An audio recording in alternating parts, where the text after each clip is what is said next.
Internet Explorer. Internet Explorer was once the king of web browsers, the default choice on almost every Windows PC. If you used the internet in the early 2000s, you didn't really choose a browser. You just opened Internet Explorer and hoped for the best. Open your PC, click the blue E, and you're online. No setup, no choices. For most people in the late 90s and 2000s, that was the internet. Not because it was great, but because it came with Windows and nobody really knew that there was an alternative. Launched by Microsoft in 1995, it quickly dominated the market by being bundled with Windows, reaching over 95% market share at its peak. That dominance was so extreme the US Department of Justice sued Microsoft, arguing that bundling IE with Windows was anti-competitive. Microsoft fought it, partially lost, and kept bundling it anyway. It wasn't winning on innovation, it was winning on convenience. But that dominance became the problem. Once Microsoft had the market, they slowed down. Updates became rare, innovation stalled, and Internet Explorer started falling behind while the web kept evolving. Then in 2008, Chrome showed up, faster, cleaner, and actually modern. Compared to that, Internet Explorer felt outdated overnight. Pages were slower, bugs were common, and security issues didn't help either. It didn't take long for Internet Explorer to turn into a meme. The browser you open, to download another browser. By the time Microsoft tried to fix it, the damage was already done. Users had moved on, developers had moved on, and Internet Explorer never recovered. Microsoft officially killed Internet Explorer on June 15, 2022. After 27 years, the browser that once owned the internet was quietly redirected into Microsoft Edge. I actually tried opening it that week just to see what would happen. It literally just opened Edge instead. In the end, Microsoft didn't just lose the browser war. They had to completely start over. Chrome. Google Chrome didn't just enter the browser market, it reset it. Launched in 2008, Chrome showed up at the perfect time, when Internet Explorer was slow, outdated, and honestly, a little painful to use. Chrome felt completely different. It was fast, clean, and simple. No clutter, no random toolbars you didn't remember installing, just a search bar and your tabs. It felt like the browser finally caught up to the internet. This is what killed Internet Explorer. Speed was the biggest factor. Pages loaded quickly, tabs ran separately so one crash didn't take everything down with it, and the whole experience felt smooth. At a time when browsers would freeze for no reason, Chrome actually worked consistently, which was a pretty low bar, but still. Then came integration. You sign in with your Google account and suddenly everything syncs. Bookmarks, passwords, history. It just follows you everywhere. If you were already using Gmail, YouTube, or Google Docs, Chrome felt like it was built specifically for you. Because, well, it kinda was. And then Android happened. Chrome became the default browser on billions of devices. At that point, it didn't just win, it took over. When your browser comes pre-installed on most phones on the planet, you don't really need to convince people to switch. But here's the trade-off. Chrome isn't just a browser. It's also part of Google's data machine. The same company that runs ads on half the internet also runs the browser you use to access it. Not a coincidence. It's also famous for eating RAM. Open a few tabs and everything's fine. Open 20 tabs and your laptop starts struggling. Open 50 tabs and at that point, Chrome isn't a browser anymore. It's a benchmark test for your RAM. Then there's control. In June 2025, Chrome fully enforced Manifest v3, a change to how browser extensions work. In plain terms, it capped how many blocking rules ad blockers can use and limited how they intercept web requests. Popular ad blockers like uBlock Origin got significantly weaker overnight. For a lot of users, that was the moment Chrome stopped feeling like their browser. So yes, Chrome won because it was fast, simple, and everywhere. But it came with a trade-off. Convenience in exchange for some privacy and control. The most important move, though, wasn't what you could see. It was under the hood. Google open-sourced Chrome's engine, called Chromium. And that decision didn't just build Chrome. It changed the entire browser industry, including what Microsoft did next. Edge. Microsoft Edge is what happens when you lose a war and decide to start over properly. After Internet Explorer failed, Microsoft tried again with the first version of Edge in 2015. It looked modern, it was faster, but it had one big problem. It still wasn't Chrome. Websites didn't always work properly. Extensions were limited, and most people didn't see a reason to switch, so history started repeating itself. Then Microsoft made a very smart move. Instead of fighting Chrome, they joined it. In 2020, Edge was rebuilt on Chromium, the same engine behind Chrome, that instantly fixed compatibility issues. Websites worked perfectly. Extensions from the Chrome Web Store worked, and performance improved overnight. It was basically Chrome, but wearing a Microsoft outfit. And the irony is hard to miss. The company that once held 95% of the browser market, the one that got sued for being too dominant, is now running on their biggest competitor's engine. But Edge didn't just copy Chrome, it added its own features. Things like vertical tabs, built-in PDF tools, collections for organizing content, and strong performance optimizations. It also tends to use less RAM than Chrome, which is a nice bonus if your laptop was already struggling. There's also deep integration with Windows. Edge is built into the system, optimized for it, and Microsoft really wants you to use it. Like, really wants you to use it. You'll see prompts, reminders, maybe even a few emotional messages asking you to just give it a try. Try setting Chrome as your default and count how many times Edge asks you to reconsider. The browser is genuinely good. The desperation is what hurts it. There's also Copilot, Microsoft's AI assistant, now baked into Edge whether you asked for it or not. Sidebar suggestions, AI summaries, chat prompts. It's everywhere. Some people find it useful. Others feel like their browser is constantly trying to start a conversation they didn't sign up for. Of course, there's a trade-off here too. Edge is still tied to Microsoft's ecosystem, and like Chrome, it collects data, just in a different flavor. The funny part? After losing to Chrome, Microsoft ended up building one of the best browsers, using Chrome's own engine, Safari. Safari is Apple's browser, and it follows the same philosophy as everything else Apple makes: tight integration, strong performance, and very much their way or the highway. Launched in 2003, Safari became the default browser across Mac OS, iPhones, and iPads. And just like Internet Explorer and Chrome before it, being the default matters a lot. Millions of people use Safari every day simply because it's already there. Open your iPhone, tap the compass icon, and you're online. And here's the part most people don't realize. On iPhones and iPads, Safari isn't just the default. It's the only browser engine. Every browser you download from the App Store, Chrome, Firefox, Brave, all of them, it's just a skin on top of Safari's WebKit engine underneath. Apple doesn't allow competing engines on iOS. So when you think you're using Chrome on your iPhone, you're actually using Safari with a Google logo. Where Safari really stands out is efficiency. It's heavily optimized for Apple hardware, which means better battery life and smoother performance compared to most other browsers on MacBooks and iPhones. While Chrome might drain your battery like it's in a hurry, Safari's more relaxed. It's trying to make sure your laptop survives the day. Apple also leans hard into privacy. Features like intelligent tracking prevention block cross-site tracking by default. And Safari generally collects less user data compared to browsers tied to advertising ecosystems. It's one of the main reasons privacy-focused users prefer it. But there are trade-offs. Safari can feel limited. Extension support is smaller, updates to web technologies can be slower, and some websites are still better optimized for Chrome. If you've ever opened a site and something just felt slightly off, Safari might be the reason. It's also very locked into the Apple ecosystem. It works best if you're using Apple devices. Outside of that, it's not really an option. Apple doesn't even try to compete on Windows or Android. Safari isn't trying to win the whole web. It's trying to keep Apple users inside Apple's world. Firefox. Firefox is the last major browser that isn't built on Chromium or WebKit, and that matters more than most people realize. If Firefox disappeared, nearly every significant browser would run on Google's engine, giving one company way too much say over how the web works. Launched by Mozilla in 2004, Firefox quickly became the independent alternative to Internet Explorer, giving users freedom, customization, and privacy. It's open source, which means anyone can inspect, modify, or contribute to the code. Extensions are basically a playground. You can tweak themes, tab behavior, or block every tracker in sight. Privacy is baked in with enhanced tracking protection, Facebook container, and strict cookie controls. Firefox has had its highs and lows.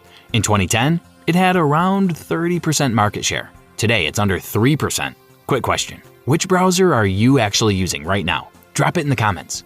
And if you're learning something new about the browser you open every day, hit the like button. It genuinely helps the channel.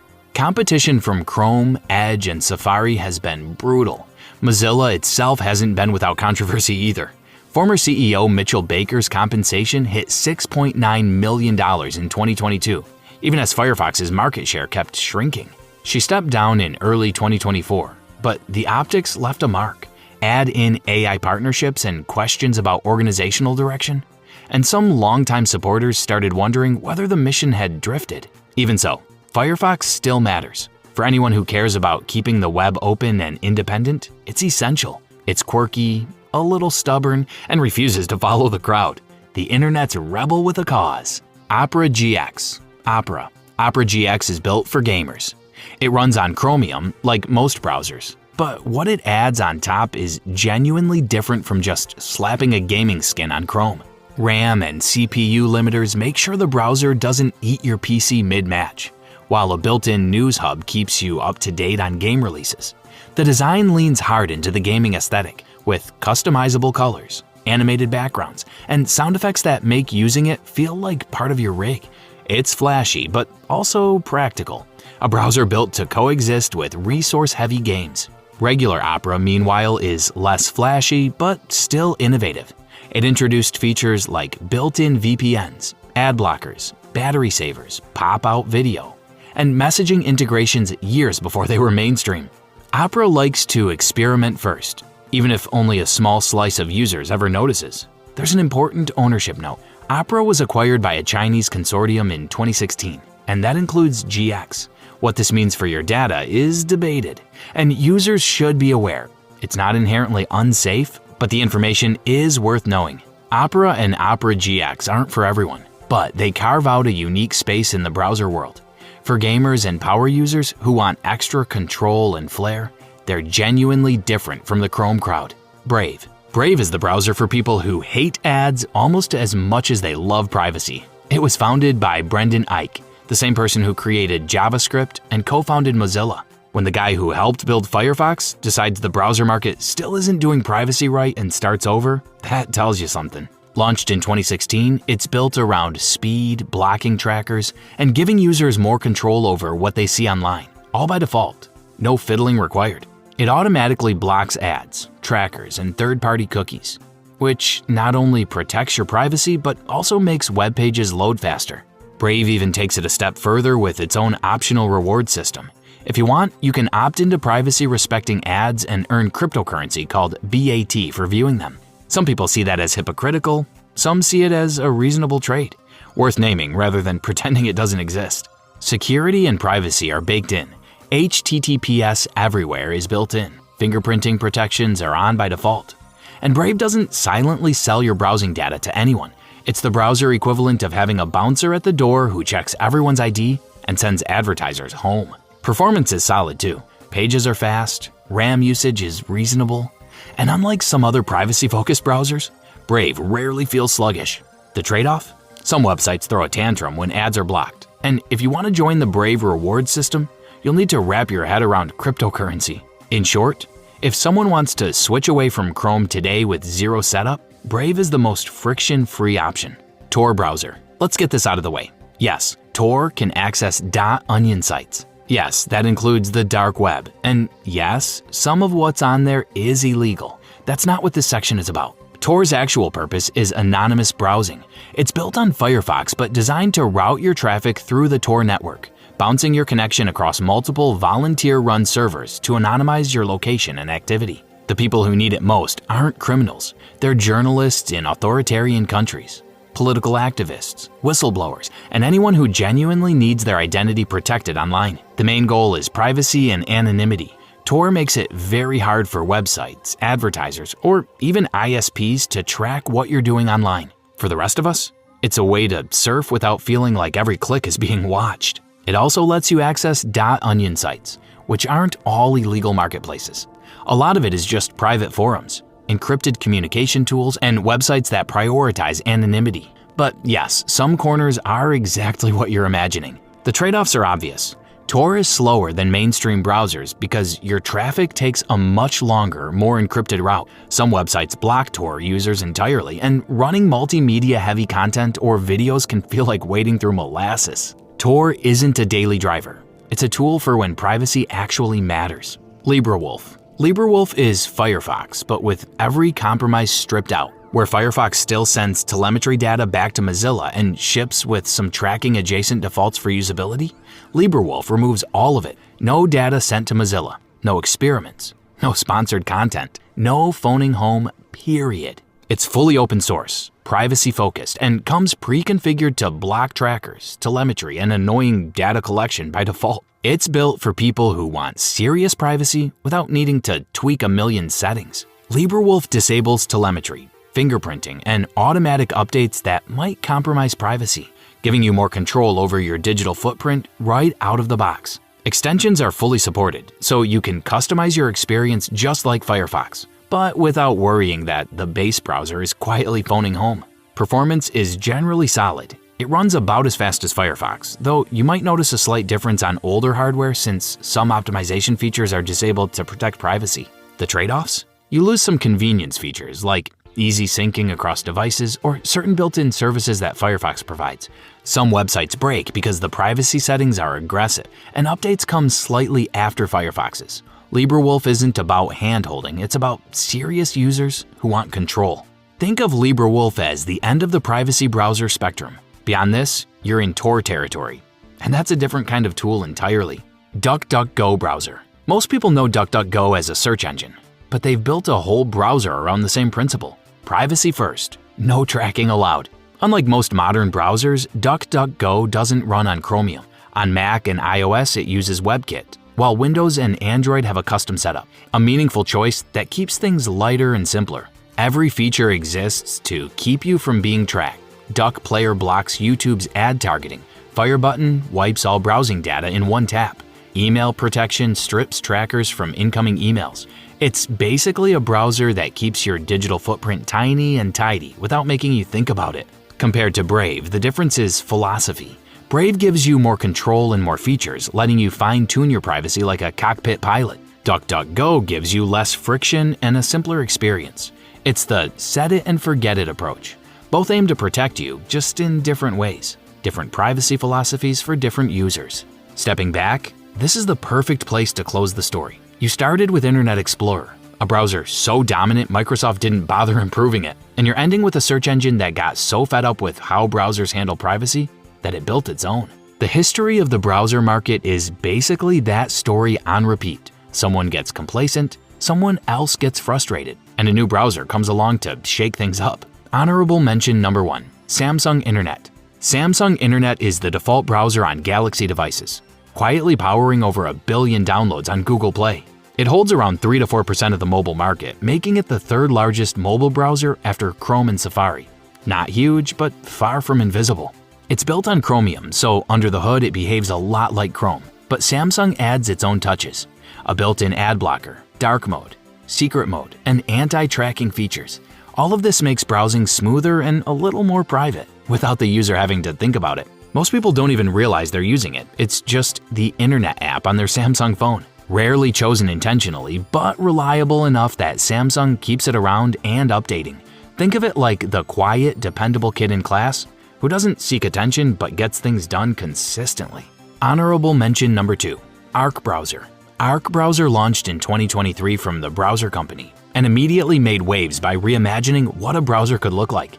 Forget the standard tabs and address bar. Arc introduced Spaces, a vertical sidebar, boosts for custom site styling, split-screen bookmarks, and Little Arc, pop-up link previews.